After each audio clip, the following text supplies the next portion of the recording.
Kami po ay patuloy na nag-aayan po sa inyo. Patuloy kami nagbabahagi. Kung tutusin mga kaibigan, hindi namin ito pwedeng gawin kung tutusin. Pwede na namin itong sarilinin. Pero magiging sakit po kami kung hindi po namin ito gagawin. Dahil bakit? Dahil marami rin po ang nangangaral. Na dahil sa mga pangangaral na yan ay maraming nabuksan tao. Marami ang nabagong tao, kaibigan. Kaibigan, mababago ang buhay mo kapag sa Diyos ka pumunta. Kahit anong hirap, anong bisyo, ang iyong kinalalagyan ngayon, hindi mo kayang mapagtagumpayan yan kapag wala ang Diyos. Dahil wala tayong magagawa, kaibigan, kung wala ang Diyos. Katulad ko, kaibigan, ako po dati ay lugmok sa alak. Araw-araw lasing, nakatugon ng illegal drugs. Ngunit dahil sa katotohanan, nakita ko ang buhay dito sa mundo, na ang buhay pala natin dito ay parang damulang ubulaklak lang. Kapag tayo ay nawawala, kaibigan, kung gusto mo maging realidad ang sinasabi ko, alamin mo yung mga una ng mga kaibigan, kamag-anak. Ngayon, nasaan na sila? Mga nagpasasarin sila sa mundo. Kaya nga po mga kaibigan, napakapalad, sabi ng Biblia, ang naniniwala sa salita ng Diyos, napakapalad. Napakapalad ang nagbabasa ng Biblia. Ngunit mas marami pang nagbabasa ng Facebook, Messenger, o ano mang meron sa ating social media. Pero ang sabi ng Biblia, isa lang siya sabi ng Biblia, mapalad ang nagbabasa at tumatanggap ng katotohanan. Kaya kaibigan, kung kayo po ay may tenga, may mata, buksan na ninyo hanggat pangaga pa. Huwag ninyong ilagay sa inyong sarili sa huli ang pagsisisi. Dahil sa huli ang pagsisisi, huli na po ang lahat. Marami na pong nangyari po sa mundong ito. Marami na ang nawala sa mundong ito. Kaya mga kaibigan, habang nabubuhay ka pa, may pag-asa ka pa.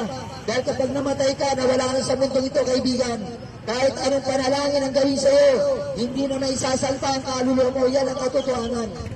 Kapag ang tao namatay, ipapanalangin pa para masalpa ang kaluluwa upang maligtas. Yan po ay pawang kasinungalingan na itananim sa atin ng mga unang mga ngaral na hindi nagbuklap ng katotohanan. Kaya mga kaibigan, nandito kami upang ipaalam sa inyo, i-reveal sa inyo ang katotohanan. Marami po ngayong reliyon na lumalabas. Hindi reliyon ang makakapagligtas sa inyo, kaibigan. Walang reliyon na makakapagligtas. Isa lang ang sinabi ng Biblia na makakapagligtas sa tao. Basahin po ninyo ang Acts 4:10.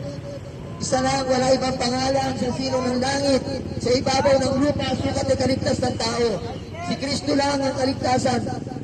Kaya kaibigan, sinasabi namin ito paulit-ulit, walang ibang kaligtasan. Hindi ang iyong kaibigan, kapatid, kamag-anak, tatay, nanay, o sino mang mga staff na nakatayo sa inyong harapan, hindi yan ang makakapagligtas sa tao. Kung hindi makakapagligtas sa tao ay yung buhay na Diyos, yung buhay na napunta ngayon sa kalangitan, nakaupo na sa kanang trono ng Ama. Yan ang tunay na makapagligtas sa atin. Hindi yung estatwa, hindi yan ang makapagligtas. O sino man, kahit ang reliyon na yan, na pinapanigan natin, hindi makapagligtas sa tao yan, mga kaibigan. Yan po ang totoo. Kung naniniwala ka, magbukas ka ng Biblia sa Acts 4:12, sa John 3:16, sa John 14:6, tatlong verse po na yan, basahin mo. Sabi ni Kristo, ako ang daan, ang katotohanan at ang buhay. Walang makakaparoon sa Ama, kundi sa pamamagitan ko. Sabi ko ng Biblia, basahin niyo yung Biblia, huwag po kayo magbasa o maniwala sa mga tao sa bilang ng matatanda. Dahil ang unang-unang matanda ay ang Diyos ng unang-unang matanda, hindi po ang tao. Kaya po, malalaman nyo lang yan kung magbubukas po kayo. Salamat po. Magbubukas po kayo ng Biblia, malalaman nyo. Huwag po kayo papayag na hindi kayo pagbubuksan ng Biblia. May mga reliyon ngayon na bawal magbasa ng Biblia. Kaya po napapahamak, hindi alam ng iba. Kung saan ang maraming tao, saan ang viral, kung saan yung nagmumura na preacher, doon sila pupunta. Bakit? Viral po yan. Hindi po gano'n ang katotohanan.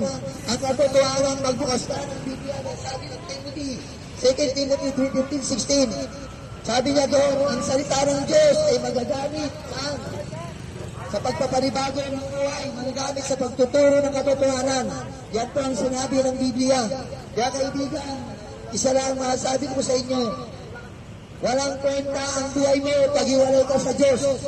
Walang kwenta. mapaparumi, ang iyong buhay mapapariwara, ang iyong buhay. Marami na po ngayon ang pamilyang winasak ni Satanas. Yung dating pamilya, magandang relasyon ng babae at lalaki. Ang mga anak ngayon, winasak. Marami nang naghiwalay ngayon na mag-asawa dahil sa walang Diyos na tunay sa kanilang pamilya. Ngunit kapag ang Diyos ang inilagay mo sa iyong pamilya, sa iyong asawa, sa iyong mga anak, mga kaibigan, makikita mo ang tunay na pag-ibig at kapayapaan. Yan ang totoo. Kaya nga naparito si Kristo upang ang tao ay iligtas, upang ang tao ay alisin sa pagkalipin ng kasalanan. Ano ba yung kasalanan na yan? Yung pangangalunya na yan, yung patigapit na yan, yung kasinungalingan na yan, may asawa ka na, mag-aasawa ka pa ulit. Yan po ang ginagawa ngayon ni Satanas. Kaya kaibigan, kung ayaw mo mawasak ang iyong pamilya, gawin mong sentro si Kristo sa iyong buhay.